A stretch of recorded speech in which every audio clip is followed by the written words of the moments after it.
Cock-up, conspiracy or confusion? You're probably in one of those three camps on the Princess of Wales' Mother's Day picture with her 3 children. It was meant to calm the social media rumours about Kate's health and lack of public appearances. It did the opposite. Her way of explaining why a bit of Princess Charlotte's wrist was missing, or why Prince Louis's little finger seemed longer than his index finger? She had experimented with picture editing like many other amateur photographers. I mean, that's probably okay for you and I, but when you're married to the future king and you're handing over that image to picture agencies to distribute around the world, the reaction is a little different. With the memes back into overdrive and picture agencies using terms like kill notification, how can the royals shake off their latest PR crisis? This is Sarah Jane Meat with the Sky News Daily. And as well as talking about that with our Royal Correspondent and a PR expert, we'll go deep into the world of picture editing and picture manipulation to work out exactly what is fact about that picture. Our Royal Correspondent Rhiannon Mills is here. Rhiannon, the princess and the picture. Now, just on one social media platform, this image has been viewed 71 million times. For those that haven't seen it, what's wrong with it? So this was probably one of the most highly anticipated photos because don't forget, the last couple of weeks, the conspiracy theories around Kate and her health have been really off the charts. So this was meant to try and ease all of that, and instead it's just stoked and fanned the flames of a whole new problem for the palace. And ultimately, you look at the picture and what William and Kate were hoping to show us was this nice kind of laid-back picture of Kate and the 3 kids together on Mother's Day. But instead, I think people on social media yesterday, they were kind of being, if you like, armchair detectives. First of all, Charlotte's cuff, the sleeve of her cardigan, they thought that didn't quite look right. We then had them also pointing out that Kate wasn't wearing her wedding rings. Charlotte's skirt apparently looked funny. Her hair looked funny. The zip on Kate's coat. People were looking at Louis's arm. So immediately there were all these different questions. But the real problem came when last night we heard that 4 of the world's biggest picture agencies were, as they describe it, putting a kill notice onto those pictures. Now, that has never, ever happened with a royal official photograph before, and that has been the big problem for the palace. It's such a rarity for agencies to put a kill notice on a picture. Why did they do it? So first of all, it was AP who kind of put out, it was a really dramatic picture actually. You had the photograph and then you had this red circle with a line through it, basically saying kill, we're killing this picture. And ultimately they said it was because they'd looked at it and there appeared to be some kind of manipulation within that photograph. Then very quickly you had AFP, Reuters and Getty Images, they also pulled it. And then this morning, the Press Association, so the big agency here in the UK, they also said that they were taking it down. Now, as a result, we then had this statement from Kensington Palace, well, more specifically from Kate herself, which in itself is really, really rare, where the Princess of Wales ultimately said, like many amateur photographers, I do occasionally experiment with editing. I wanted to express my apologies for any confusion that the family photograph we shared yesterday has caused. I hope everyone celebrating had a very happy Mother's Day. A lot of people have said, just release the original image because it's a picture of Kate surrounded by her 3 children. And as anyone who has tried to take a picture that involves children or animals, it doesn't end up picture perfect. And you might have to take some tweaks if it's going to go out into the world and be there on public record for decades to come. The problem is with the Prince and Princess of Wales, well, we hold them to much higher expectations than that because of their public role. Yes, around the world, they are treated like celebrities. And we know that celebrities will touch and change their pictures in some way. But William and Kate are part of this hugely important institution for this country. And therefore, we are now calling into question, I think, issues around trust, credibility, at a time when it's difficult for the royal family anyway, isn't it? We've got the king who's unwell with cancer, And still the monarchy want to kind of portray themselves as this kind of pinnacle of stability and continuity. And they've basically dropped themselves into this huge debate about manipulation around photos, fake news, and ultimately made us question whether we can trust them. Rhiannon, you deal with Kensington Palace weekly, daily. You know the team there. How was this photograph allowed to be released to the world with amateur editing, particularly to picture agencies who have very strict rules that the pictures they put out are undoctored? That is fact. Press officers should know that. OK, so I think you've got a couple of things going on here. I think it probably took a lot of convincing and cajoling to make Prince William and the Princess of Wales take this photo in the first instance. They have been so secretive, some would say, about how Kate has been since she had that abdominal surgery.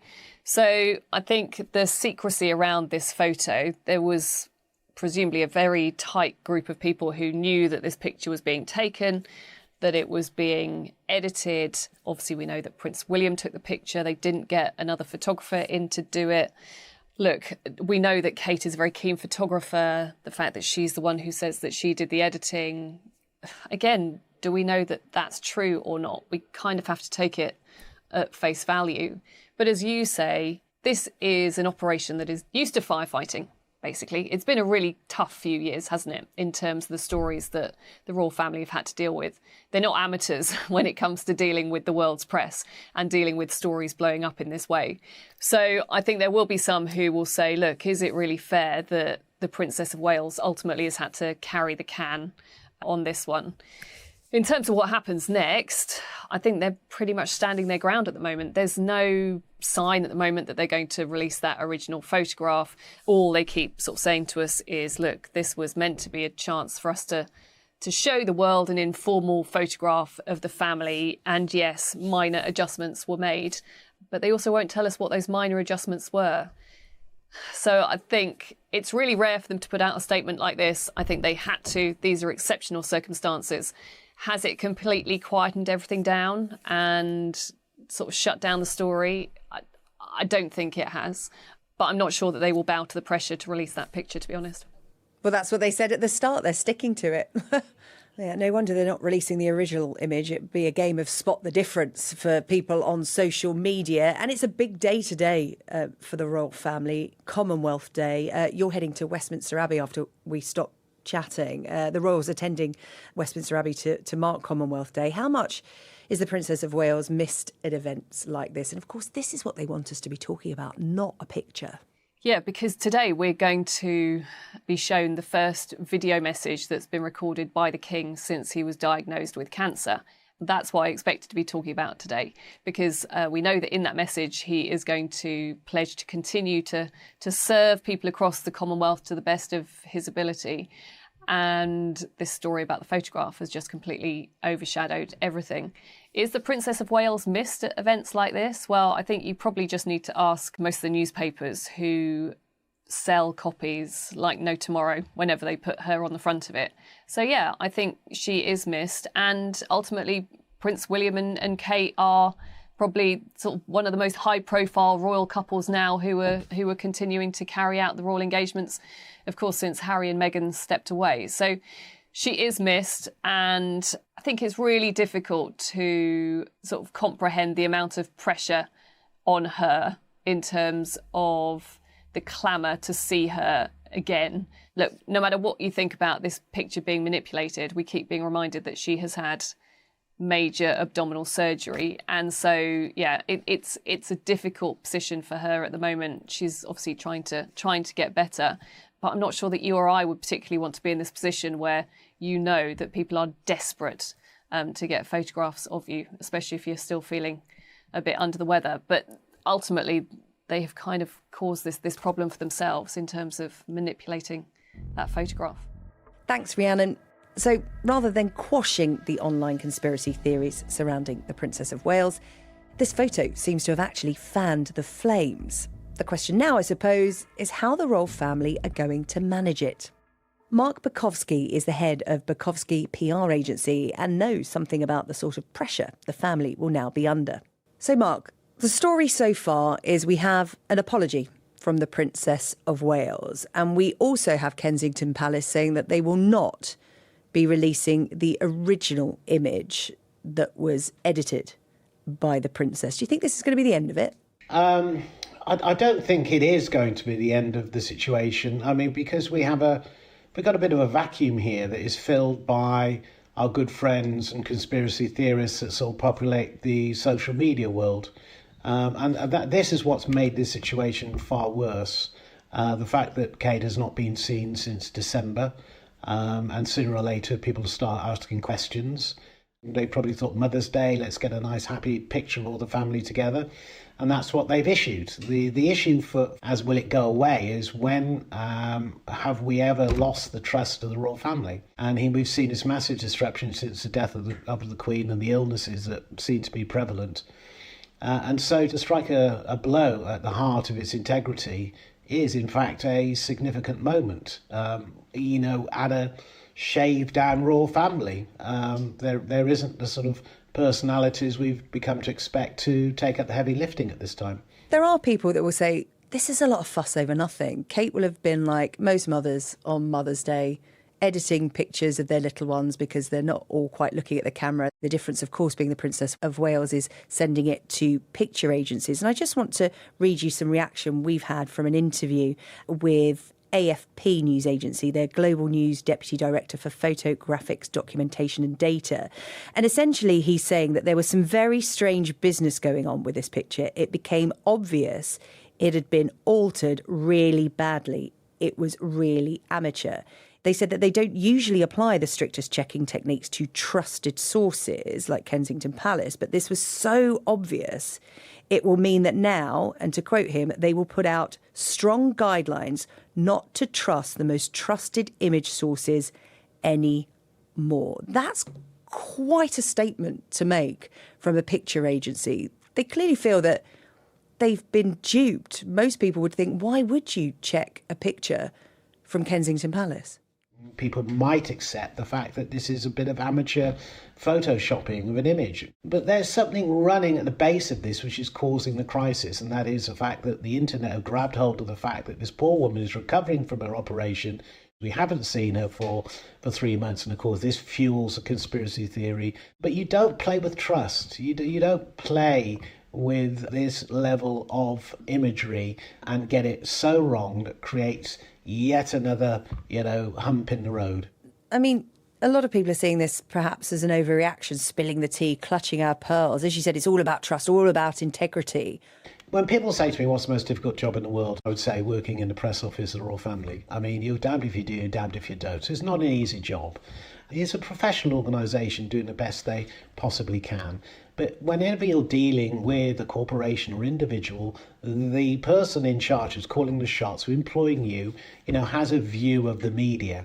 You have to look at the sort of sensibilities. William has often declared that he wants his private life off guard. He's trying to bring his kids and his wife enjoy a normal life. Well, that's sort of very difficult when you're the future monarch of the realm. There's a myriad of things that actually go into a PR crisis. And some of them are very slight and undetected, but they just become something of a sort of hamster wheel driving things forward. Thanks, Mark. Well, we're going to take a quick pause here, but after the break, what has our data and forensic team uncovered from the photos' metadata? Don't go anywhere.